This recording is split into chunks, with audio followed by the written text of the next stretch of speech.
The tampon king gets back in the ring. Speaking of former VP nominee Tim Walz, he joined Beto O'Rourke at a Texas town hall last night, and the estrogen levels were enough to give Chuck Norris menstrual cramps.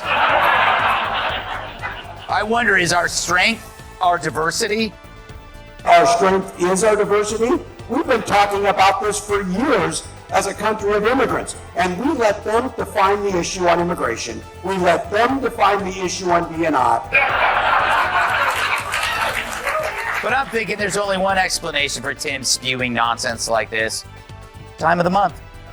What do you get when a smug TV host takes aim at a governor who leads like he is lost in a parking lot the size of Minnesota? You get Greg Gutfeld obliterating Tim Walz like a gluten-free pinata at a carnivore cookout. From failed policies to bloated bureaucracy, Gutfeld turns Minnesota's leadership into a non-stop comedy roast with no pause button. This roast burns hotter than Tim's approval rating freezes, and yes, it is just as ruthless as it is hilarious. Walz continues to be criticized for embellishing his rank and service. After it came out over the weekend, he once claimed to be an official bikini inspector.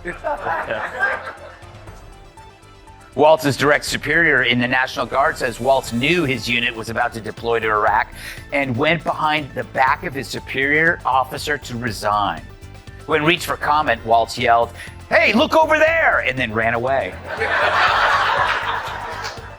Although Walz's actions look bad to veterans, Dems say these revelations could really help him win the coward vote. Oh, Tim Walz, if political leadership were a buffet, he would be the room temperature mashed potatoes no one asked for but still ended up with. Greg Gutfeld came swinging like a chainsaw in a fireworks warehouse, tearing through Walz's empty rhetoric with the energy of a caffeinated comic on open mic night. This is not governance, this is performance art, with all the finesse of finger painting with expired mayonnaise.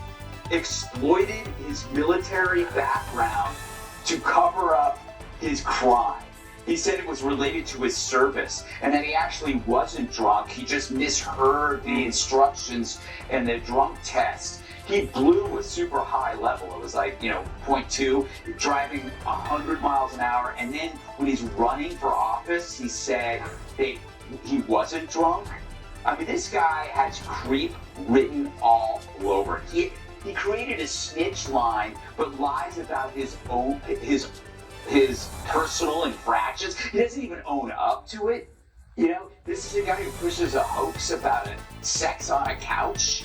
And then the closer you look at him, he's a creepy cunt. Let us be honest, watching Tim Walz govern Minnesota is like watching a substitute teacher try to manage a class full of caffeinated raccoons. He sounds like a guy who skimmed Leadership for Dummies and decided that was all he needed. The result, he is turning the land of 10,000 lakes into the land of 10,000 bad decisions. Just recently, Donald Trump's executive order to make it more difficult, specifically to women, trying to make it more difficult for women to be able to vote. We see one of the first things they do is try and restrict the vote. Wait, so Trump is making it more difficult for women to vote? How so? Math problems? But it's further proof that the most dangerous thing for a leftist is a follow-up question, which is why you never hear any. But I guess questioning elections is okay now. But the best moment came when Walz forgot who he is. Gutfeld did not even need effort. Roasting Tim Walz is like dunking on a guy wearing Crocs to a job interview. Blindfolded, Walz walks into debates with a kazoo and a whiteboard that says feelings. He handed Gutfeld a roast on a silver platter, then leaned in and whispered, "Be savage." This is no longer satire, this is Olympic sarcasm, and Walz showed up with glitter glue and a participation ribbon. This is a strange... Oh, he's strange. He is strange. Him and I are the same age. How does he look so much younger? No, he's a strange guy. Strange. He called up years ago. I was in the White House, and he said, "My house is being surrounded by people with American flags." I said, "Is that a good thing or a bad thing?" He said, "I think they're going to attack me." This was during the riots and everything else. They were MAGA people. They like the American flag, all right? And they also had Trump. And I said, "How do you know?" There were about 15,000, He said, "Could you put out a word like that I'm your friend?" I don't even know him, but that's the only time I ever spoke to him. And if you look back long ago, tweets before Truth, tweets, long ago, I put out a statement. He's a good man, the governor. He's on our side. I didn't know him, but I didn't want him to get hurt. and everybody put down their flags and they left. He said it was a miracle. He said it was a miracle. Let us talk about the economy. Tim Walz looked at inflation, job losses, and the business exodus and said, perfect time to raise taxes. Let us tax oxygen, let us tax smiles, let us tax people just for thinking about moving to South Dakota. Businesses are fleeing Minnesota like it is a haunted house made of mandates and social justice slideshows. Gutfeld tore through Walz's policies like a raccoon in a compost bin. He asked, how does someone make California look like a capitalist dreamland? The only thing growing in Minnesota now is government paperwork and migraines. On the same bad cocaine, but Kamala can't speak, he can't speak, Biden was so high he couldn't remember anything. Like, this is literally the dumbest administration of all time. Why is he talking? It really is the ultimate clown show, and I said this in the pod. He's a clown without a circus. He's doesn't just even need roaming. makeup. He's roaming the terrain. Is there some carnival that I could work for? Yeah. I'll wash your windows. He's a rogue clown. Yes. Who is just an inconsequential footnote to vice presidential history. Yeah. No one will remember his name on trivia night, and that's going to be in 3 months from. And then there is crime. Walz treats public safety like a toddler playing with fireworks, hopeful, delusional, and ending in flames. His crime strategy is to blame society, hold hands, and hope robbers are moved by interpretive dance. Meanwhile, Gutfeld pulls out maps and stats pointing to Minnesota with the phrase "here be carjackings" plastered over the cities. He compared Walz to a mall cop with a kazoo trying to stop a riot. I'm especially talking about these old white guys who seem to disappoint us on a regular basis in this country. Dude, you're an old white guy. And you're right, you are a huge disappointment. I guess hating himself is the first thing he's nailed correctly. Because Walz saying old white men suck isn't a political stance, it's his confession. Walz calling people old and white is like Maxine Waters making fun of someone for shopping at Wigs R Us.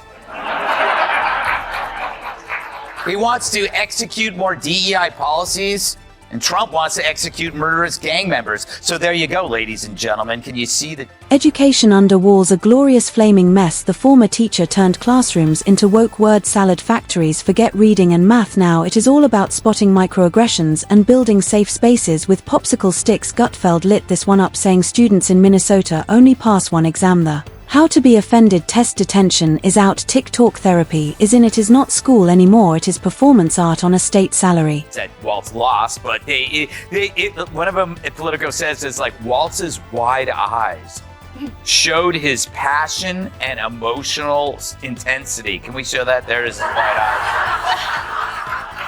That humans would widen their eyes to convey that danger is close. What emotion are you getting from that? Sorry. Still. That was every. And then we have the pandemic. Tim Walz handled it like he was auditioning for America's Next Top Tyrant. Shut down bars, churches, grandma's bingo night, but left protests untouched. Apparently the virus respects protest signs. Gutfeld went wild with the irony. Walz closed down birthdays but opened the streets as long as you brought a papier-make puppet and a slogan. His COVID policies were not public health, they were interpretive dance with a government badge. Tim Walz vomits more nonsense. I called Donald Trump a wannabe dictator. It's because he is. It's because he is. Maybe it's an adult like Donald Trump, you bully the out of him back. This is a weak, cruel man that takes it out and punches down on people. Wow. Oh. Jamie. What a Painful, douchebag, huh? Greg. That was absolutely painful. He was the keynote speaker at this conference. Can you imagine having to watch more of that?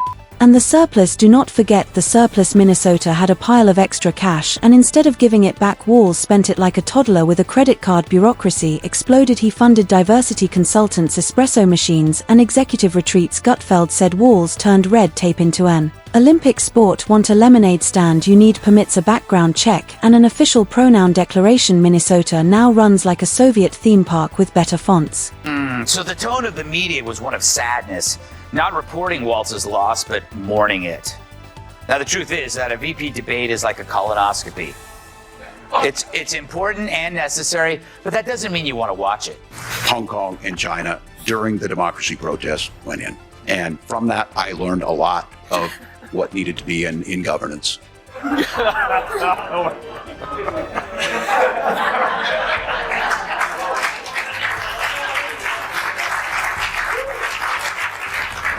Even a deer in the headlights is screaming, "Get the out of the way, dude!" It's no wonder they don't do follow-up questions with Democrats. They're like the top layer of day-old skimpy bean dip. What's underneath, you don't want to see. Then there is his crush on Gavin Newsom. Walz watches California burn and thinks, what if I add frostbite and subtract jobs? He copies bad ideas like a group project cheater who forgot to read the instructions. Gutfeld called him a budget version of Newsom with the confidence of a Bond villain and the clarity of a traffic light gone rogue. His plans for transportation include fantasy trains and crumbling roads. Minnesota drivers just want their tires to survive, but Walz is too busy building bullet trains to nowhere. Meanwhile, Kamala's VP, Tim Walz, is being accused of lying about his rank, which is called stolen valor. But in Walz's defense in Minneapolis, stealing is legal. But misrepresenting your past for political gain? I don't see that as a problem, said one woman.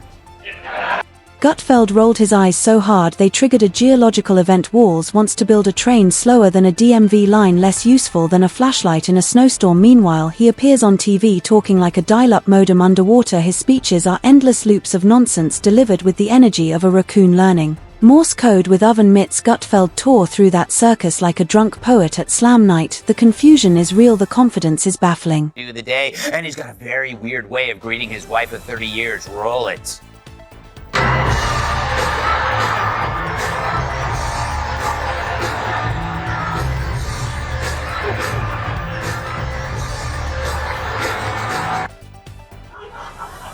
I want to see this in slow motion. You'll see Walz extends his hand to his wife. She grabs it, they shake, he pulls her close, and then goes in for that non-friction hug, all the while still shaking her hand.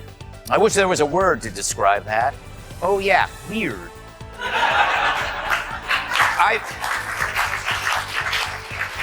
I've seen warmer embraces between Chris Christie and a salad.